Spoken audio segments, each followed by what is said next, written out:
Dans la paracha Vayetse, Yaakov Avinu va chez Lavan pour chercher une femme pour se marier. Lavan avait deux filles, Léa et Rachel. Léa c'était la grande, Rachel c'était la petite. Elles étaient jumelles, elles se ressemblaient de manière extraordinairement.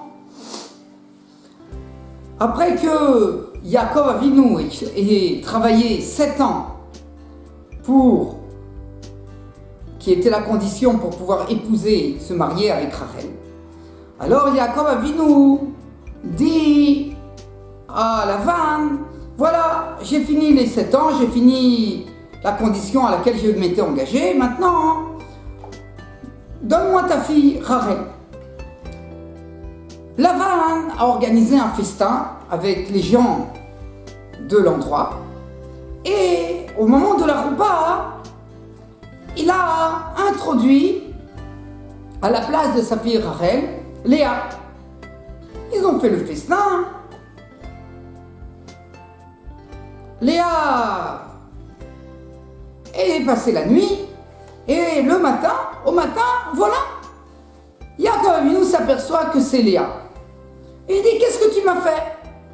Alors Lavan lui dit, dans notre endroit on ne donne pas la petite avant la grande, donc tu as épousé la grande, maintenant tu vas travailler encore 7 ans pour moi, on va attendre une semaine, dans une semaine qui sera finie la semaine des 5 bénédictions des Shiva Brachot, alors tu vas épouser Rachel, et ensuite tu vas travailler encore 7 ans pour moi. Et comme ça a été. Là, le Rashi nous précise comment c'est possible que Yaakov Avinu ne s'est pas rendu compte pendant la nuit que c'était Léa, il pensait que c'était Rachel. Il dit parce que Yaakov Avinu, il avait peur que Lavan le roule. Vous savez que Lavan c'est un grand roublard. Alors, il avait donné des signes à Rachel, comme ça il pourrait la reconnaître. Rachel, quand elle a vu qu'on a introduit Léa à sa place, elle s'est dit, waouh, maintenant ma sœur, elle va avoir une grande honte cette nuit. Alors, elle lui a donné les signes que lui avait transmis Yaakov. Et quand Yaakov Avinu, il a demandé les signes à Léa, alors Léa, elle peut bien lui dire les signes. Et comme elle a pu bien lui dire les signes, alors il a pu penser que c'était Rachel. Et ce n'est qu'au petit matin qu'il s'est aperçu que c'était Léa. Comme ça, nous raconte la Torah. Dans le traité de Ktubot, le traité qui s'occupe des engagements d'un mari par rapport à sa femme, un texte d'engagement d'un mari par rapport à sa femme quand il se marie, il y a la Gemara, elle nous dit, à la page 72 au verso, il y a une Mishnah, un enseignement de Rachamim, quelqu'un qui se marie avec une femme et qui lui donne la condition qu'elle n'est pas sur elle des vœux. C'est une femme qui ne fait pas de vœux. Et si on trouve qu'elle avait sur elle des vœux, alors, bien qu'il a donné l'anneau pour se fiancer avec cette femme-là, alors elle ne sera pas sa fiancée. Maintenant, si il l'a amené sous la roupa, et qu'ensuite il l'a amené chez lui, et qu'on trouve qu'elle avait des nédarim, alors dans ce cas-là, on dit que il doit lui donner un guet. On va voir, il doit lui donner un guet, mais il n'aura pas besoin de lui donner une touba, de lui donner à quoi il s'engageait. Un homme, quand il s'engage avec sa femme et qu'il a divorce, alors il doit lui donner une certaine somme. Alors il n'aura pas besoin parce que là, elle l'a roulé. Elle avait des vœux sur elle. Donc d'un côté, elle est mariée et peut-être il doit lui donner un guet. Et d'un autre côté, il n'aura pas à remplir son engagement puisqu'elle n'a pas rempli les siens. On a un enseignement de Razal, une discussion. Quelqu'un, il se marie avec une femme, ça veut dire il fait les fiançailles, il donne la bague de fiançailles, l'anneau de fiançailles, avec une condition X. Fait Kansas Tam, et ensuite, il a fait la roupa, et il a été avec elle. Rav Amar, lui, Rav, il dit, on a besoin quand même de lui donner un guet. Et Shmuel, lui, il dit, puisqu'elle n'a pas rempli sa condition, elle n'a pas rempli la condition qu'on lui a imposée au moment des fiançailles, malgré qu'il l'a amenée à la roupa et la suite, alors elle n'aura pas besoin de guet. Là, la Gemara nous dit, à la page 73, au verso, Rabba, il dit, toute la discussion entre Rav et Shmuel, si on a besoin d'un guet ou on n'a pas besoin de guet, que Rav il a dit qu'il a besoin de lui donner quand même un guet, et Shmuel dit qu'il n'a pas besoin de lui donner un guet, il dit, et pourquoi il a besoin de lui donner un guet? Finalement, au moment des fiançailles, quand il s'est marié avec elle, il a donné une fiançaille, elle n'a pas respecté sa condition. Donc, pourquoi il aurait besoin d'un guet? Alors on dit c'est parce que quand, ensuite, il l'a amené chez lui, avec l'intention que si jamais elle n'a pas réalisé la condition qu'il lui a demandé, qu'il va se marier avec elle, avec le fait qu'il l'amène chez lui.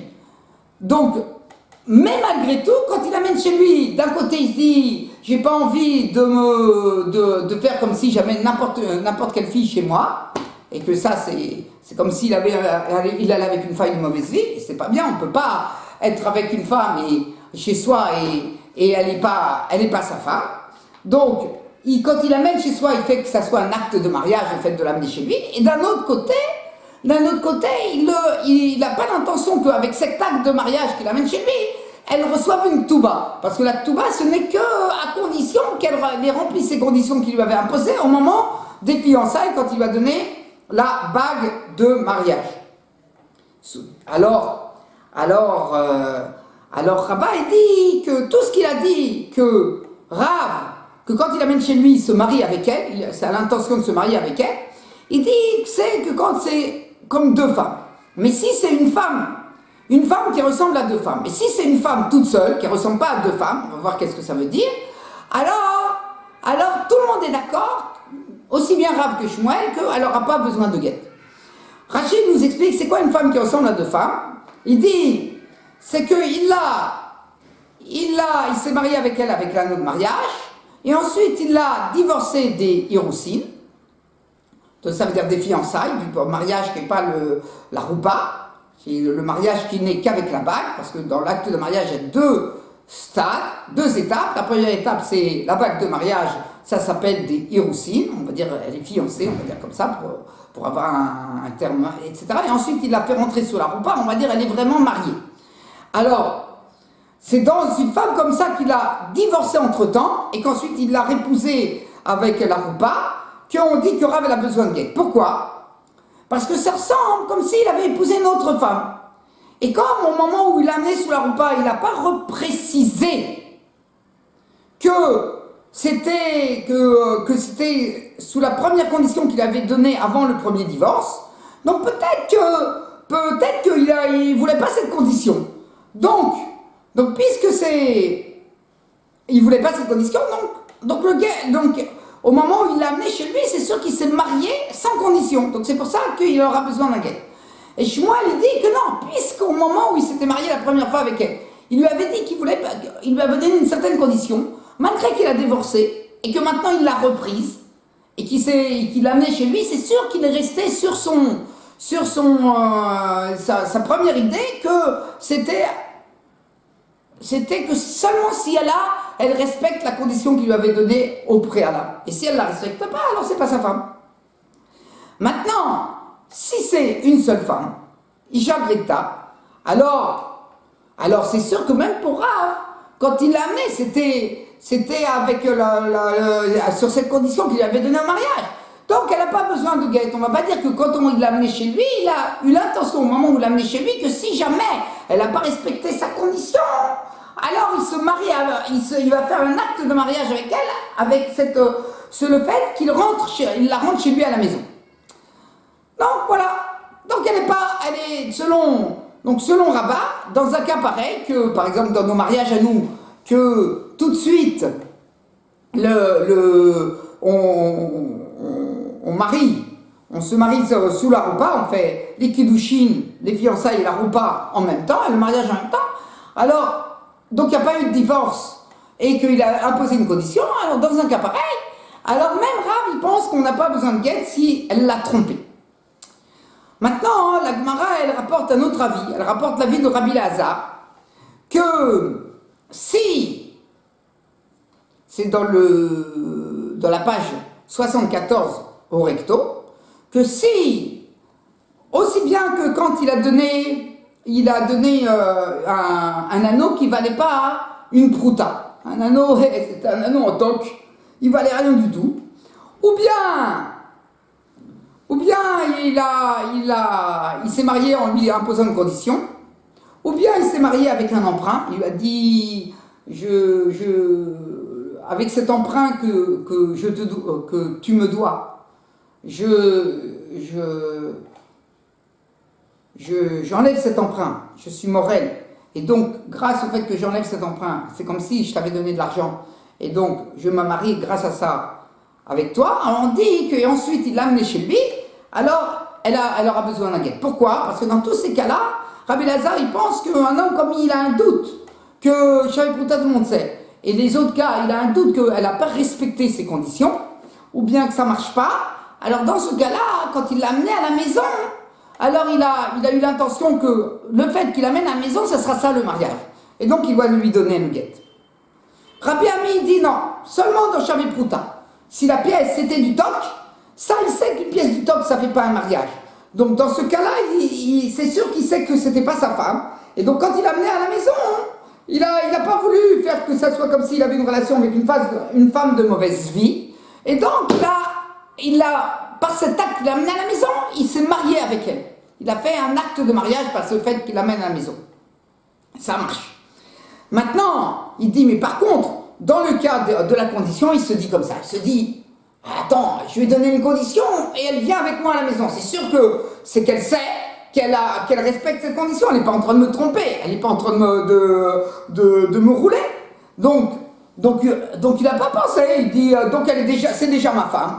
Donc il ne pense pas qu'au moment où il l'amène à la maison, grâce au fait qu'il l'amène à la maison, elle devient sa femme.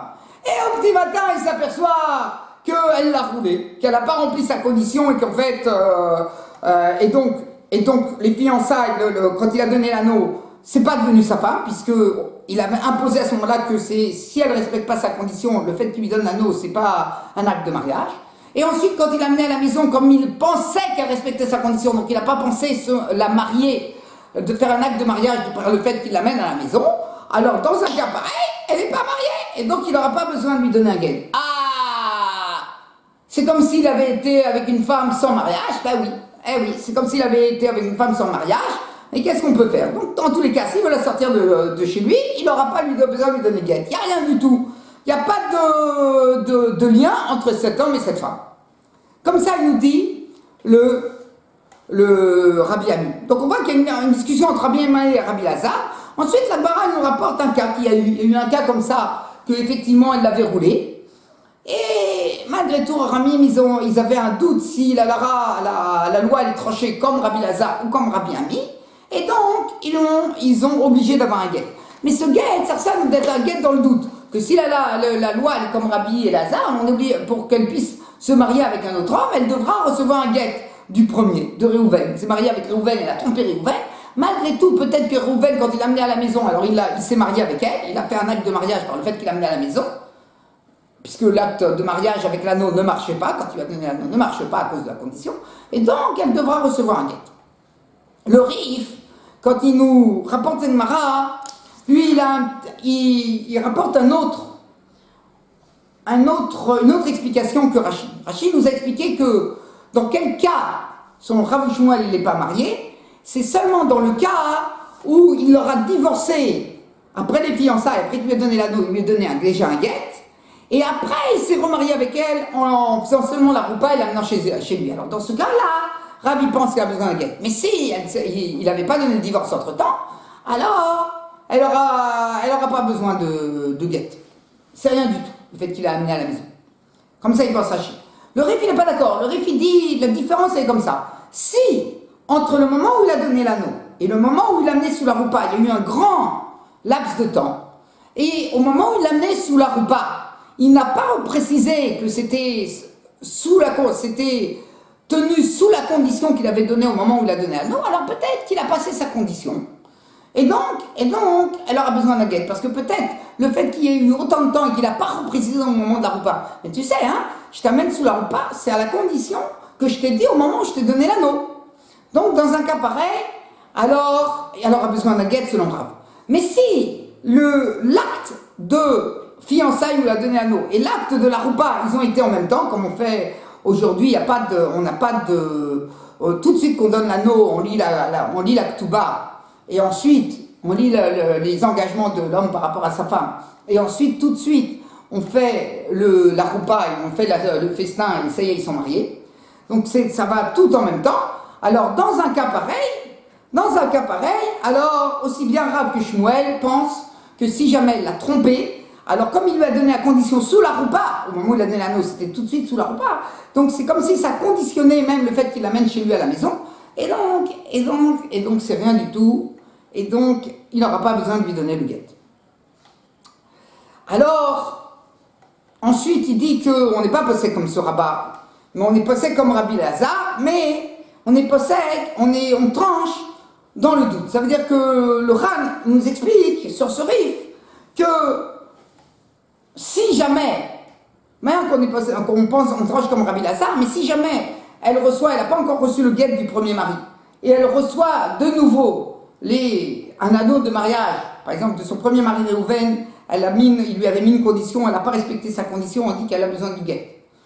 Elle a besoin du guet. Et entre-temps, avant qu'elle lui ait donné le guet, cet acte de divorce, elle a été voir Shimon et elle a reçu de Shimon un nouveau mariage. Alors on dit, on ne croit pas que Shimon c'est rien du tout. Même de Shimon, elle devrait avoir un guet. Parce que peut-être que de Réhouven n'avait pas besoin du guet. Et donc elle n'était pas mariée du tout à Réhouven. Et quand elle a reçu cette bague de mariage de Shimon, elle est devenue la femme de Shimon. Et donc, si elle veut maintenant se marier avec Lévi, elle devra recevoir aussi un guet, un acte de divorce de Shimon. Donc cette femme, elle a un problème, on ne sait pas avec qui elle est mariée. Alors maintenant, quand on revient à ce cas de Yaakov Avinu, c'est pas pire que s'il lui a donné la condition. Il a donné la condition que ce soit Rahel et c'est trouvé c'est Léa. Alors qu'est-ce qu'on va dire? On va dire que quand il l'a amené chez lui à la maison, il a peut-être pensé, alors il a peut-être pensé que c'était pas Rahel, alors il l'a amené à la maison. Mais c'est pas vrai, parce que comme là, l'acte il était cette même nuit, ils ont fait le festin, il s'est marié avec Léa sous la roupa, cette même nuit, ils ont fait le festin et ensuite il l'a amené chez lui. Et ce n'est que le lendemain matin qu'il s'est aperçu que c'était Léa, parce que Rahel, elle avait donné les signes à Léa, et donc il a tout le temps cru que il était avec Rahel. Alors c'est comme s'il avait fait un mariage condition, c'est même pire. Parce que, encore à condition, c'est la femme que je vais épouser qui est avec moi. Donc, et je pense que peut-être la condition, elle ne l'a pas respectée. Alors quand je l'amène à la maison, alors je pense à marier avec elle. Mais là, même si j'avais pensé, mais c'est pas la même femme. Moi, j'ai pensé à Rahel et là, c'est Léa. Ça marche pas, même si je pense à me marier avec Vézé. C'est pas la même femme. Donc il fallait qu'il pense, pour que ça marche et qu'elle soit mariée, Léa, il fallait que Yaakov Avinu, il pense que c'était pas Rahel, que c'était Léa. Et de plus, ici, il y a un problème, c'est que si il n'avait pas donné des signes à Rahel, il n'avait pas donné des signes à Rahel, alors il y avait un gros doute, il n'y a pas de signes, il ne sait pas si Rahel et Léa. Rahel et Léa se ressemblaient beaucoup, elles étaient jumelles, des jumelles, elles avaient la même voix et tout, donc il ne pouvait pas la reconnaître jusqu'au petit matin qu'il a vu les yeux, que ce n'est pas les mêmes yeux. Alors oui, on peut dire qu'il avait peur que puisque c'était un grand roublard, Lavan, et que donc peut-être il allait lui rentrer Léa et lui dire que non, et ensuite il aurait travaillé encore 7 ans pour régler ce qui s'est passé à la fin. Alors oui, il aurait dit bon, c'est peut-être Léa qui m'introduit. Mais là, elle lui a dit les signes, donc il pensait que c'était Rahel. Donc c'est comme dans le cas où il pense que Rabbi Ami qui dit que quand on a fait un mariage, des fiançailles avec une condition, il dit pourquoi elle vient chez moi? C'est parce qu'elle veut respecter la condition. Et donc il ne pense pas qu'à ce moment-là, puisqu'elle veut respecter la condition, il ne pense pas que quand il amène à la maison, il va amener à la maison, il va faire un deuxième acte de mariage si jamais le premier acte de mariage est nul et non avenu. Ici, au Todava, c'est la même chose. Quand il a vu qu'elle lui a donné les signes. Donc il ne pense pas qu'au moment où il était avec elle dans sa maison, chez lui, alors c'était Léa. Et donc je vais par l'acte, je vais la faire des kiddushin en mariage. Pensez pas ça. Là, il faut dire que malgré tout, Yaakov c'était un grand racham. Il a pris toutes les éventualités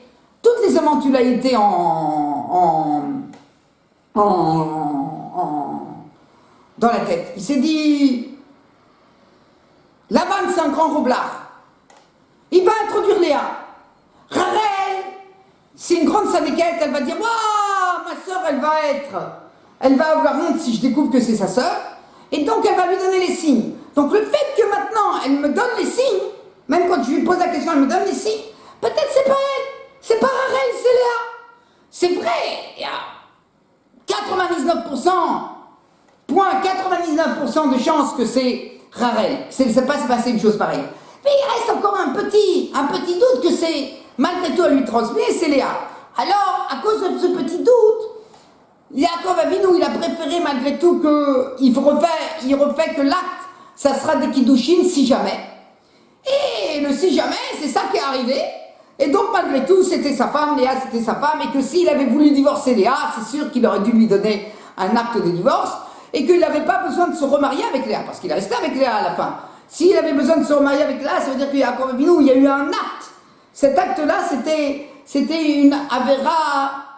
C'était malgré tout une transgression sans faire exprès. Non, même ça n'a pas été une transgression sans faire exprès. C'est sûr qu'il a fait des kiddushin et qu'il n'a pas besoin de faire de nouvelles fiançailles, une nouvelle table de mariage avec Léa après cette nuit-là.